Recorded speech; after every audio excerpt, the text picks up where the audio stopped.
Pada video kali ini, kakak akan membahas beberapa soal yang sudah kakak siapkan dengan cara yang mudah dan efektif. Penasaran kan?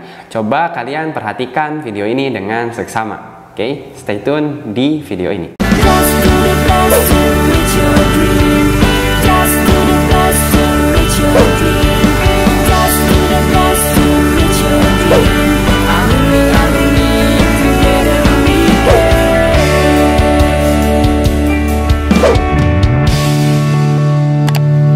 Mau belajar TPS UTBK 2023 versi kurikulum merdeka? Ikut kelas online di GP Media aja. Kamu bisa belajar 4 subtes TPS dalam 20 kali pertemuan dengan benefit ebook, 12 kali tryout, dan masih banyak benefit lainnya. Harganya 350.000 aja loh. Ayo buruan daftar dan jangan ketinggalan. Bagi kalian yang lagi cari tryout UTBK dan ujian mandiri untuk masuk PTN, gak usah bingung karena GP Media menyediakan tryout UTBK dan ujian mandiri untuk beberapa PTN ternama di Indonesia. Mulai dari harga 25.000, kalian sudah dapat ribuan soal prediksi, video pembahasan, dan ada kelas online juga loh. Tunggu apa lagi? Yuk daftar sekarang!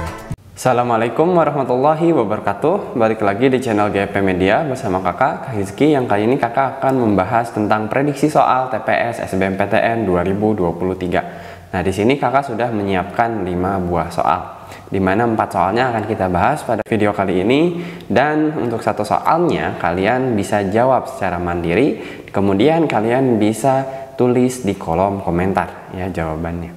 Oke, kita masuk ke nomor 1 saja. Nah, di sini sudah ada yang namanya wacana.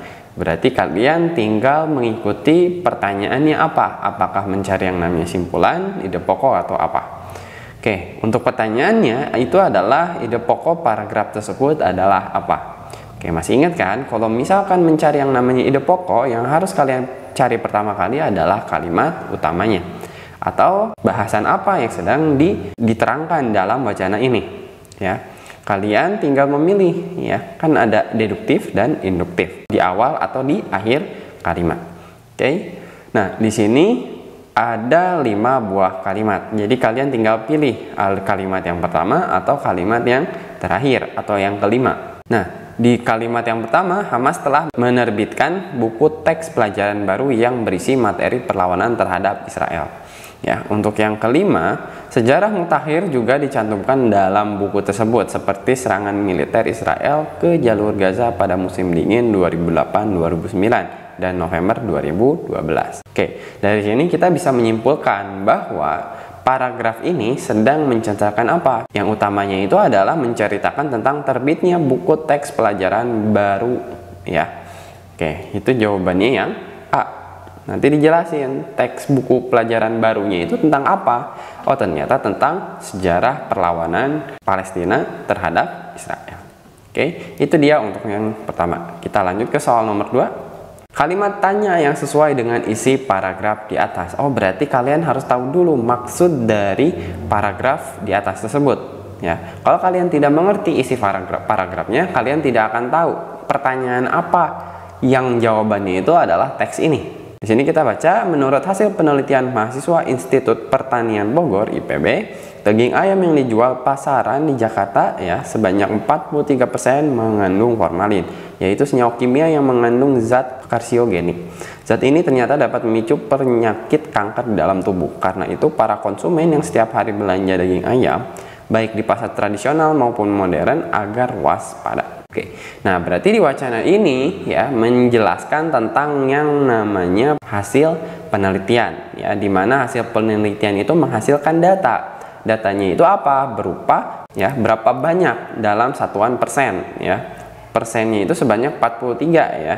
Dan apa yang ditemukan? Yang ditemukan itu adalah formalin, ya, sebagai zat karsiogenik. Oke, itu hasil penelitiannya. Dan di akhir menyarankan untuk lebih waspada. Oh, berarti yang tepat itu adalah yang D. Karena di sini ditanyakan apa hasil penelitian mahasiswa IPB terhadap daging ayam yang dijual di pasar tersebut. Itu dia untuk soal ini. Kita lanjut ke soal berikutnya. Simpulan yang tepat isi tajuk rencana di atas. Oh, berarti kalau simpulan kita harus apa? Harus membaca dari awal sampai akhir. Oke, kita baca. Sistem ujian SD atau MI Ya, tahun 2008 dinamakan ujian nasional yang terintegrasi dengan ujian sekolah. Ini adalah jalan tengah mempersiapkan sekolah beradaptasi dengan UN yang menetapkan peserta didik harus lulus bahasa Indonesia, matematika, dan IPA.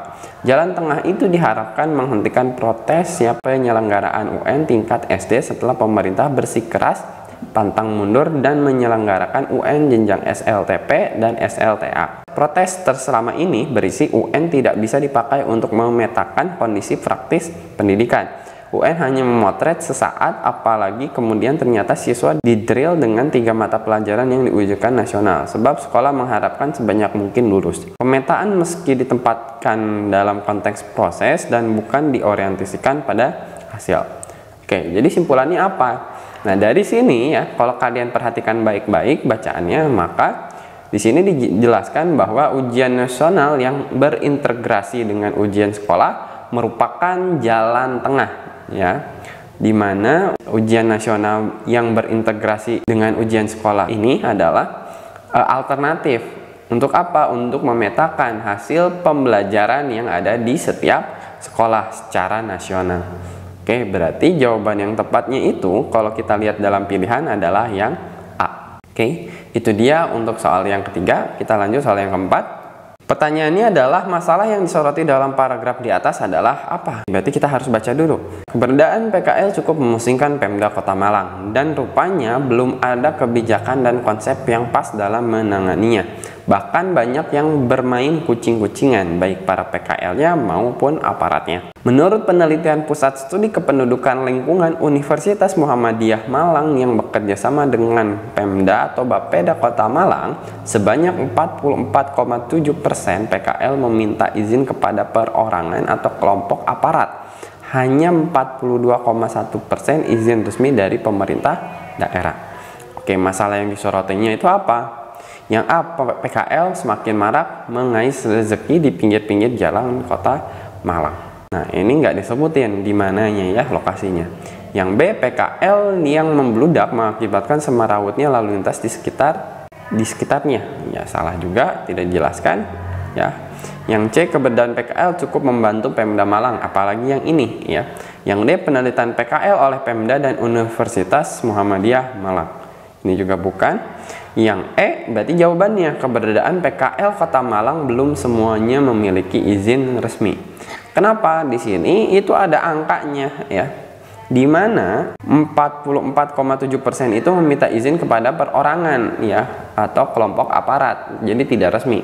Sementara 42,1-nya yang izinnya resmi.